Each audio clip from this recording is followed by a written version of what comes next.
Evening. आज की date है 21 मई 2026 एंड हमारा टॉपिक चल रहा है डर के ऊपर। बिना डर के, बिना खौफ के जीना, तो कला हम अभी सीख रहे हैं। उसमें भी हम समाज का डर जो हमारे अंदर बैठा है उसके ऊपर डिस्कशन चल रहा है। पिछले 3-4 हमारे क्लासेस उसी पे चले हैं एंड बहुत लोगों के अपने अनुभव भी शेयर किए हैं, वंडरफुल अनुभव, जिसकी वजह से बहुत मंथन, बहुत डिस्कशन हुआ है एंड उसी को लेकर फिर से आज भी वो क्लास चलने वाला है। तो कल जब हम खत्म कर रहे थे उस वक्त बहुत लोगों के शेयरिंग थी, किसी को क्वेश्चन था, डाउट था या अपना अनुभव शेयर करना था। तो क्या वो हाथ ऊपर करेंगे जिनको भी पहले वही से स्टार्ट करते हैं, बाद में हम अपना डिस्कशन स्टार्ट करते हैं। कोई को कुछ पूछना है या वैष्णवी बहन? ओम शांति दीदी। या दीदी मैं थोड़ा सा मनन चिंतन कर रही थी इस टॉपिक पे, तो मेरे दिमाग में एक नई चीज आई। वो आजकल नजर वाला बहुत ज्यादा फियर बैठ गया है। मतलब क्या ये कहते हैं, थोड़ा अलग, सॉरी वैष्णवी बहन, मैं बीच में ही टोक रही हूँ आपको। मैं ये फियर का भी हम बाद में लेंगे। अभी जो हमारा चल रहा है ना वो समाज के डर का, उस पे हम ये करेंगे पहले। ये जो जादू टोना, नजर लगना, ये सब है ना, हम आगे के इसमें टॉपिक में कवर करेंगे। ओके ठीक है, सॉरी मैंने आपको कट डाउन किया। हाँ जी, और किसी को कुछ शेयरिंग करनी है समाज के डर को लेकर? दीदी कल शेर बहुत लोग। हाँ जी। समाज के भय से ही हम नहीं चाहते हुए भी खर्चा करना पड़ता है। समाज हमें हाँ, दिखाता है कि यस आपको ये करना है, और यस समाज के भय से ही रिश्तों को भी कई बार नहीं चाहते हुए भी उनको निभाना पड़ता है। यस। ये नहीं ये है अभी हमारा अगला टॉपिक रहने वाला है, जिसको मैंने कहा ना कि फाइनेंशियल क्राइसिस, समाज के डर की वजह से हम कैसे दिखावे में आते हैं, आते वो हैं। हमारा नेक्स्ट रहने वाला है। अभी पहले हमारा ये जो अभी टॉपिक चल रहा है ना वो लेते हैं, बाद में समाज का डर की वजह से फाइनेंशियल इश्यूज जो क्राइसिस होता है उसको छिपाने का कितना हम परिणाम भुगतना पड़ता है। एंड तीसरा आपका जो रिश्तों को लेकर था वो भी लेंगे कि रिश्ते कैसे निभाए जाते हैं समाज के डर की वजह से, तो अच्छा है या बुरा है, उसके ऊपर भी हम लेने वाले हैं आगे। समाज के डर के लिए बहुत लंबा चलने वाला है, क्योंकि यही डर आज हमें कहीं ना कहीं नीचे भी ले जाता है और ऊपर भी उठाता है। तो किस तरह से हमें हेल्प भी होती है समाज का, एंड किस तरह से हमें पाप का भागीदार भी बनना है समाज की वजह से। ठीक है, इसी डर से हमें बाहर निकलना है और ये कलाएं सीखनी है कि किस तरह से टैकल करना है इन सिचुएशंस को। समाज में रहकर भी हम दलदल में नहीं फंसना है। पुण्य का खाता, श्रेष्ठ कर्मों का बढ़ावा देना है। ठीक है, और किसी को कुछ है? दीदी मतलब हाँ जी। कुछ सोल्स है लाइफ में जिनके साथ समवेयर आई नो कि गलती की है मैंने, बट वो हिम्मत नहीं है माफी मांगने की। हम्म। वो क्यों नहीं है पता है? क्यों? कहीं ना कहीं हमारा अभिमान, अहंकार ये आड़े आ जाता है, हमें नीचे झुकने नहीं देता। हमारा गुरु, हमारा घमंड, हमारा अहंकार, हमारा अभिमान, ये सारे जो विकारों की लिस्ट है ना, ये हमें झुकने से, इसको देहभान बोलते हैं, वो हमें झुकने नहीं देता। हम झुकेंगे तो वो हमारे पे चढ़ बैठेंगे। हाँ, वो हमें आ जाके ताना कसेंगे या हमें बार बार याद दिलाएंगे, आई ना अक्ल जगह पे, आई ना अक्ल जगह पे। तो हमें वो सुनने की ताकत नहीं है। क्यों नहीं है? क्योंकि हमारे में वो अभिमान है, कहीं ना कहीं वो घमंड है। हम हम माफी मांग के कहीं ना कहीं उस भान में रहते हैं कि हमने तो एहसान किया है भाई तुमको, माफी मांग के अब हमको माफी मांगी ना, अब छोड़ दो। मतलब वहाँ पर भी हमारा कहीं ना कहीं वो घमंड आड़े आता है, इसलिए हम माफी मांगना नहीं चाहते। ओवर थिंकिंग बहुत कर लेते हैं उसको लेकर। ठीक है, पहले ही नतीजे पे पहुंच जाते हैं, अगर माफी मांगी तो ऐसा होगा, वैसा होगा, वैसा होगा, वो इंसान का बिहेवियर ही ऐसा है, वो कभी माफ तो करने वाला है नहीं। बहुत सारी चीजें हैं वेरी जो हम ट्रू थिंक दीदी। करते हैं। मतलब सब हाँ, कुछ दिमाग में इमेजिनेशन कर लेते हैं हम, फिर ये भी बोले यस, अब तो माफी मांग भी लेंगे और एक्सपेक्टेशन, मतलब उधर से क्या रिस्पॉन्स हाँ, आएगा, एक सारी चीजों का भी इमेजिनेशन। यस, इसलिए माफी मांगी नहीं जाती। ठीक है, यस। अच्छा, आते हैं हम वापस अपने टॉपिक पे। जैसे गैदरिंग्स वगैरह के ही बारे में हम बोल रहे थे। एंड हमारा सबसे ज्यादा जो बड़े होते हैं ना, अपने बच्चों को रोक लगाते हैं, उनको सिखाते हैं कि गैदरिंग में, शादी में जाते हैं तो बड़ों का कैसे रिस्पेक्ट किया जाता है। उनको, हाँ, जब वो इंसल्ट करते हैं या डिसरिस्पेक्ट करते हैं या मिसबिहेव करते हैं, तो कहीं ना कहीं हम अपनी नाराजगी उनको दिखाते हैं। तो क्या ये सही है या गलत है? ये क्वेश्चन मैंने कल स्टार्ट में भी पूछा था, मगर हमारा फिर से वो फ्लो कहीं और चले गया था। आज फिर मैं वही क्वेश्चन आप सभी के सामने रख रही हूँ। मुझे ये जानना है, क्या आप लोगों को ओपिनियन संस्कार चाहिए की इसके लिए? संस्कार की दृष्टि से देखें तो भाई उन्हें समझाना ही पड़ता है कि भाई कोई कैसा चले तुम्हें। मगर वो जो वाजिब आंसर देते हैं कि ये दिखावा वो लोग करते हैं, मुझे पसंद नहीं आता, ये बोलते कुछ और है, करते कुछ और है, मुझे पसंद नहीं आता। आज मैंने जाके अगर माफी मांगी तो ताना देके मुझे वो ऑफिस से मेरे पे चढ़ बैठ रहे थे ना। इस तरीके के अपने बच्चों के आंसर्स होते हैं, और यही वजह है कि मैंने उनको पलट के जवाब दिया। मगर यहाँ पर हम फिर भी उन पे नाराज होते हैं, है ना। तो ये नाराजगी जो हम करते हैं, क्या ये सही है या गलत है? कभी कभी बच्चे भी गलत होते हैं, क्योंकि वो सिचुएशन को समझे बगैर ही एक्ट कर देते हैं। वो कर्म कर देते हैं, मतलब बोल पड़ते हैं कुछ ना कुछ अपशब्द या पलट के जवाब दे देते हैं। उस वक्त बोलना सही है कि भाई तूने ये सिचुएशन समझी नहीं। जैसे उनको कभी कभी होता है कि बचपन में उन्होंने अपनी मम्मी के साथ में अपने ही रिश्तेदारों को मिसबिहेव करते देखा होगा। अब वो बड़े हो गए हैं, और बड़े होने के बाद में उनको वो बचपन की यादें जाती ही नहीं है। और जैसे ही वो इंसान सामने आता है तो वो तो बोलते हैं हमको तो इनसे बात ही नहीं करना है, इन्होंने बहुत सताया है। तो वो मेमोरीज, उनकी खट्टी मेमोरीज होती है जो उनको हर्ट करती रहती है। तो ऐसे वक्त में अब काफी समय बीत जाता है, हमने भी माफी मांग ली होती है, सब कुछ हो जाता है, हाँ? उन्होंने माफी मांगी, हमने माफी मांगी, सब राजी हो जाता है, और बच्चों के मन से ये खटास निकलती नहीं है। और ऐसे कहीं न कहीं शादी ब्याह में या इसमें बर्थडे पार्टीज हो या गैदरिंग्स हो, इसमें वो खटास निकल के आती है।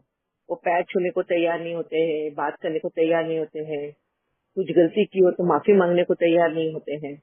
तो ऐसे वक्त में हमको उन सभी के सामने, हम जैसे समाज के इसमें हम रहकर हम उसको शर्मिंदगी बोलते हैं। शर्मिंदगी महसूस होती है अपने बच्चों की वजह से, उनके इस बिहेवियर की वजह से, है ऑकवर्ड फील करते हैं हम क्या। और ऐसे वक्त में हम कुछ न कुछ अपने बच्चों को नाराजगी होने की वजह से कुछ न कुछ हम उनको गलत बोल देते हैं, डांट देते हैं, सभी के सामने उनको कुछ भला बुरा बोल देते हैं। तो क्या ये हमारा व्यवहार सही है या गलत है? दीदी ये गलत है, हम्म, क्योंकि हमें थोड़ा रुक के समझना चाहिए कि कहाँ पे किस वजह से, हमारी वजह से ब्लॉकेजेस तो नहीं बने इसके अंदर, ये मतलब पकड़ के तो नहीं रखा है।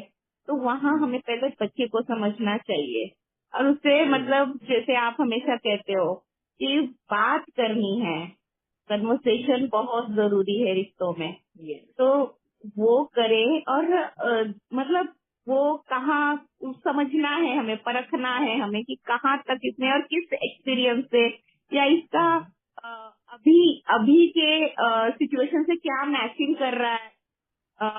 वो पुराना कुछ ये है, या फ्लो फ्लो में अभी जो जनरेशन कर रही है वो फॉलो कर रहा है, कॉपी कर रहा है जनरेशन को।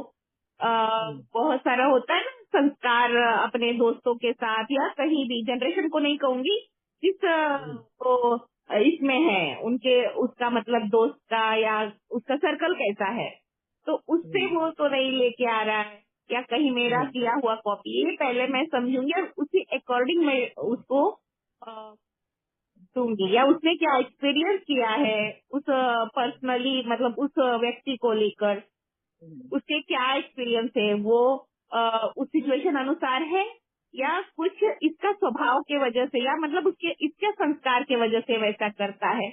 तो ये सारी चीजें देख सकते हैं हम।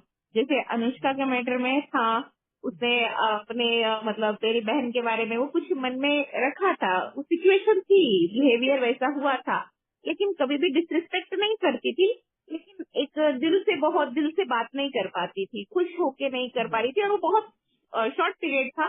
लेकिन वहाँ अनुष्का के साथ बैठ के उसको कहा कि ये कर्मा का समझाया कि वो उसके अकॉर्डिंग उसका उस समय का बिहेवियर, और तुम्हारे लिए वो क्या जरूरी था, उससे क्या तुम सीखी, वो उसका बेनिफिट बताया। और फिर माफी का, वो दिल बड़ा का बताया कि अगर दर्द तुमको है तो फिर वो सामने वाले को, अपने लव वंस है, तो अगर हम दिल बड़ा करते, यहाँ छोटे बड़े नहीं होते हैं, हम अगर दिल बड़ा करके समझते हैं तो खुशी हमें ही मिलती है, हमारे हाथ में ही वो खुशबू आती है। तो वो समझी, और उसका उसने उसने उस खुशी को महसूस भी किया, और वो प्यार उधर से उसको जो मिला, फिर वो सारे दाग धुल गए। तो ये भी है, सिचुएशन के अनुसार हम कर सकते हैं जी। बहुत अच्छा बताया मोनी बहन, ऐसा ही होना भी चाहिए। अब मैं और एक क्वेश्चन करना चाहती हूँ आप सभी को, अपने ब्रेनस्टॉर्मिंग करो। बाबा हमें ऐसे कौन से मूल्य के पॉइंट्स के द्वारा ये सारी बातें समझाता है?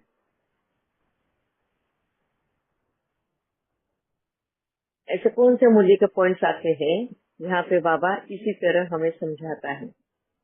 तुम बार बार विजयी बने हो, कल्प कल्प तुम ये सिचुएशन से बाहर निकले हो, ऐसा बोलते हैं बाबा जी। और बाबा बोलते हैं कि सामने वाले ने क्रोध किया, तुमने क्यों लिया, वो बोलते हैं हमेशा।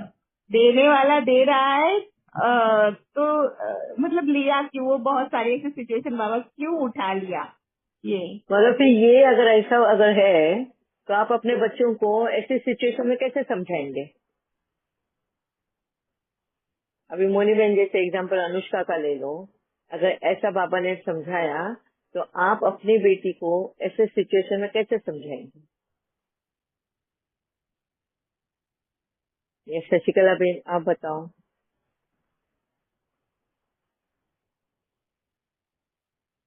मुझे वो पॉइंट चाहिए जहाँ पे ये सिचुएशन फिट होती हो कि बाबा ने मुरली में हमें ये कहा है, और ये सिचुएशन फिट होती हो वहाँ पर। यस, सब लोग सोचो। क्रोध करने से हमारा ही नुकसान होता है, और इससे तुम्हारा हेल्थ ही बिगड़ेगा, और you should not do that. It's a very negative ये इमोशन है, इसको नहीं करना है, इससे तुम्हारा खुशी भी गायब होता है, यू कांट एंजॉय। मगर वो बच्चा ये बोल रहा है कि मम्मी उन लोगों ने पहले मिसबिहेव किया, मुझे तेरे साथ में जो मिसबिहेव किया मैं भूल ही नहीं सकती हूँ, और वो जैसे सामने आते मेरे को वो सिचुएशन याद आती है और मैं इस तरह से रिएक्ट करती हूँ। मेरे को उनको देखकर भी मेरे को अच्छा नहीं लगता है, मुंह में घुमा लेती हूँ। तो ये कहाँ पर बाबा की मुरली के कोई ऐसे पॉइंट्स हैं जो वहाँ पे फिक्स होते हैं? किस तरह बाबा हमें समझाने देता है? मैं ये इस तरीके से पूछती हूँ कि बाबा मुरली में है, हम भी उसी तरह से जा रहे हैं, आज उसी सिचुएशन में है।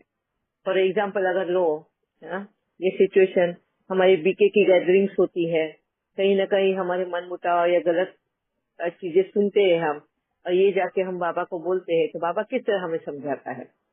कोई हमारे सेंटर के बारे में कुछ बोल देता है तो हमें बहुत बुरा लगता है, फिर वही बाबा मिलन में जाते हैं तो हमको वो दिखते हैं सामने, हमारा मन नहीं करता है उनसे बात करने का। तो किस तरह से बाबा हमें समझाएंगे? Same not only Brahma Kumari की मैं ये बोलूं गैदरिंग्स, हमारे बाहर भी बहुत सारी ऐसी होती है जहाँ पे हमारे पहचान के बीके मिल जाते हैं वहाँ पर, शादी में, इसमें उसमें, और ऐसे वक्त में जब सिचुएशन आती है तो किस तरह से हैंडल करने को बाबा हमें मुरली में बताता है, हमारे ब्लड रिलेशंस को भी लेकर। ओम शांति दीदी। यस इंदु बहन।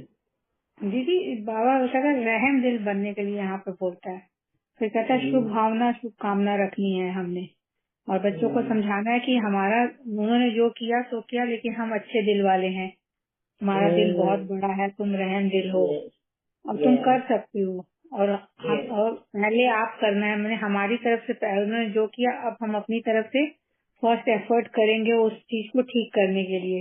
तो संस्कार मिलन भी और एडजस्टिंग पावर की भी बाबा बात करता है कि हम किसी के साथ एडजस्ट कर सकते हैं। तो इस तरह से 3-4 पॉइंट याद आए मुझे तो।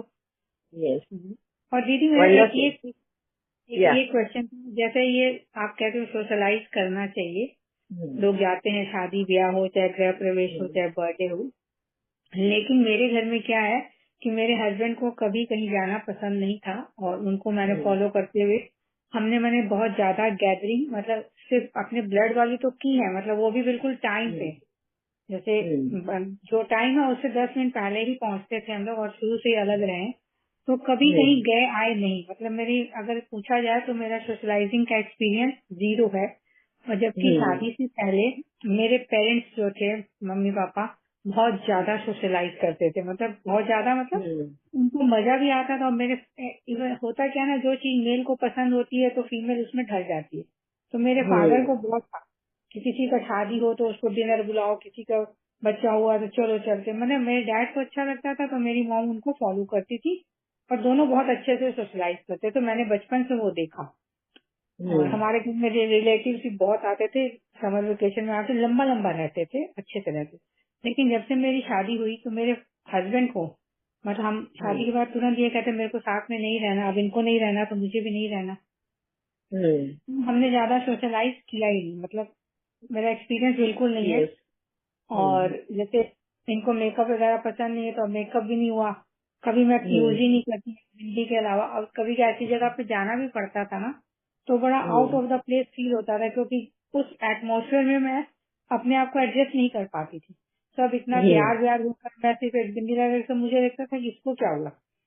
तो हमने ज्यादा सोशलाइज नहीं किया। जब अभी इस उम्र में आके मुझे पता लगता है कि इसका हमें नुकसान हुआ, क्योंकि मेरा बेटा भी बिल्कुल सोशलाइज नहीं करता है।